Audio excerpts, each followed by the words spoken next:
second rule is that we must be at least 51% corn, but you cannot be more than 80% corn. Above 80% corn, you turn into a corn whiskey.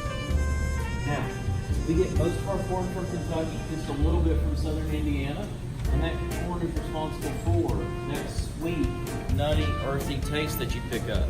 It tends to get hidden underneath the vanillas and caramels as we age inside the barrel, but that corn sweetness is still there. Right now at Jim Beam, we're going through roughly 48,000 bushels of corn every single week.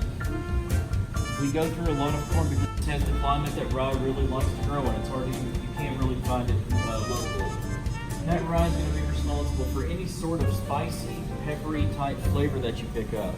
It does contribute to those caramels that we pick up as we age, and some people will even get a little bit of a cereal type flavor depending on the drink specifically. All of that is coming from that rye. Everybody's palate is a little different, so some people will even pick up a cinnamon or an allspice type flavor. Okay? And finally, from North and South Dakota, we have this malted barley. Now, we're not using a ton of malted barley. We're not really looking to pick up these beery, doughy flavors. But as we cook that malted barley, it breaks down into sugars and starches that our yeast really likes to eat.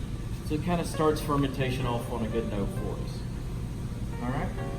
Now, we're not going to cook these three grains together. We're going to cook them separately because we're going to cook them at different temperatures. Now, corn is a party grain, so we have to cook the corn at about 215 degrees. But if we were to cook the rye and malted barley at that temperature, we would scorch those grains. They have to be cooked much lower. So we're going to cook them at roughly 180 degrees and 145 degrees. Break those down into sugars and starches. At that point, we're going to combine them with what's known as a mash. Mash simply is just a combination of grains, with our mash bill being that specific combination of grains that we use to make up our bourbon. Any questions so far? Everything kind of makes sense?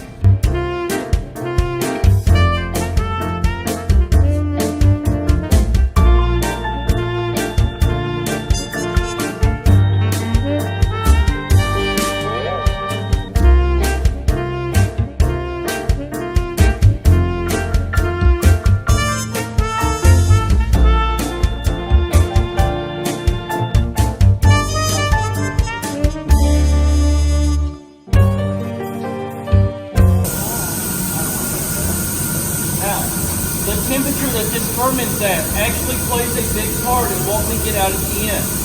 So there are certain things that have the same mash bill, but we will ferment them at two different temperatures. Jim Beam and Knob Creek, for instance. Same mash bill, same cream yeast.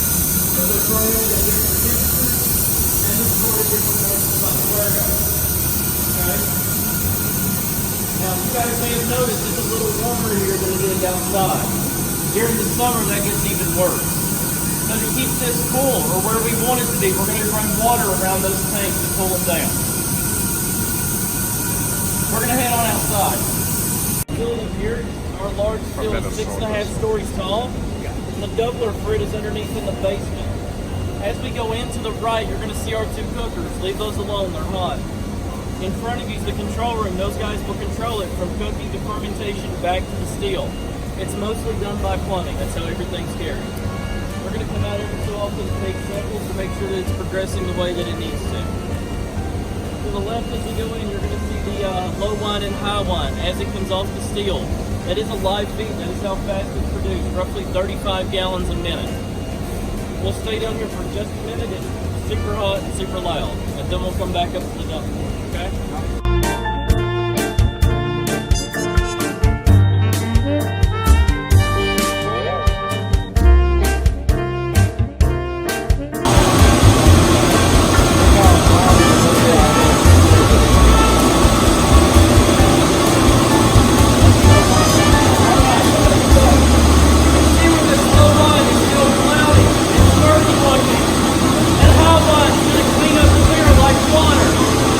That's why we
front of you.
Alright, so what I'm going to do is we're just going to dip these 2 times.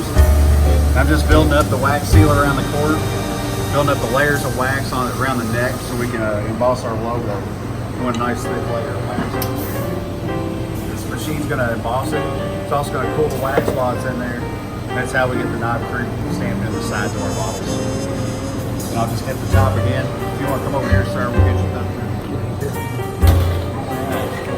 Nice and gentle down into the wax and hold it for you.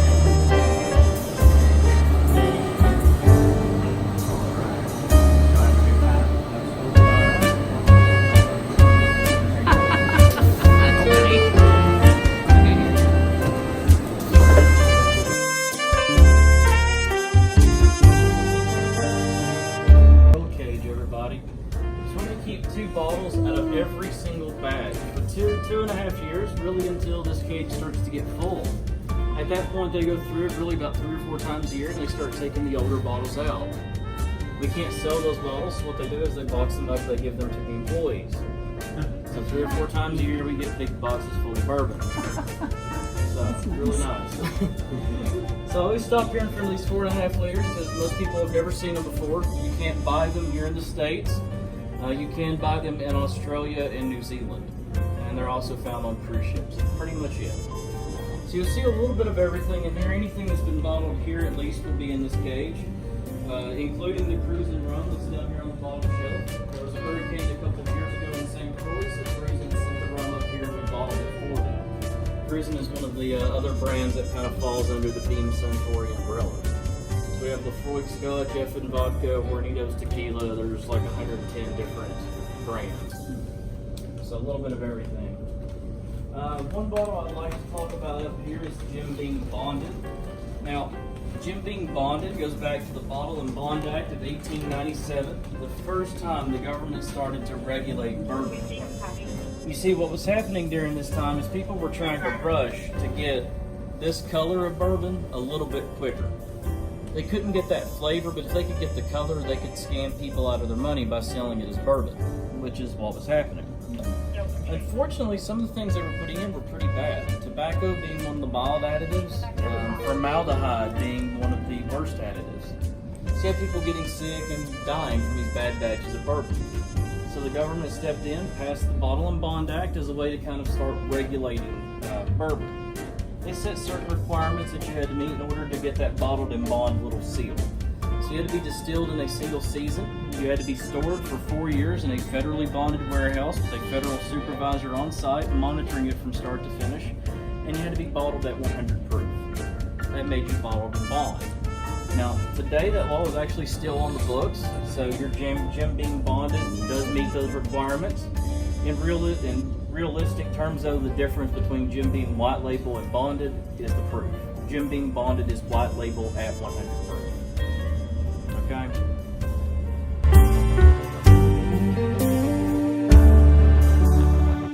My flavors. Now, these are not bourbons because we added that flavoring to them, and there's some differences here between them, but for the most part, they're pretty self-explanatory. Whatever they're called is what they taste like. Peach is our newest flavor. I wish I had another word, honestly, to describe peach. The only word is that it's peachy.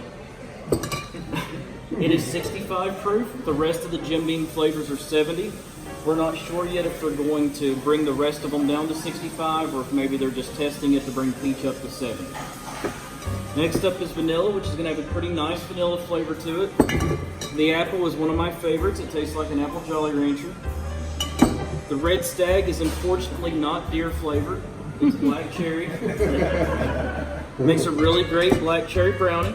Use the Red Stag in your brownie mix instead of water. That alcohol will bake out. You're left with the flavor. The Kentucky Fire is becoming my favorite. It's our cinnamon. Generally compared with Fireball. In my opinion, Fireball is sort of syrupy. Fire is not.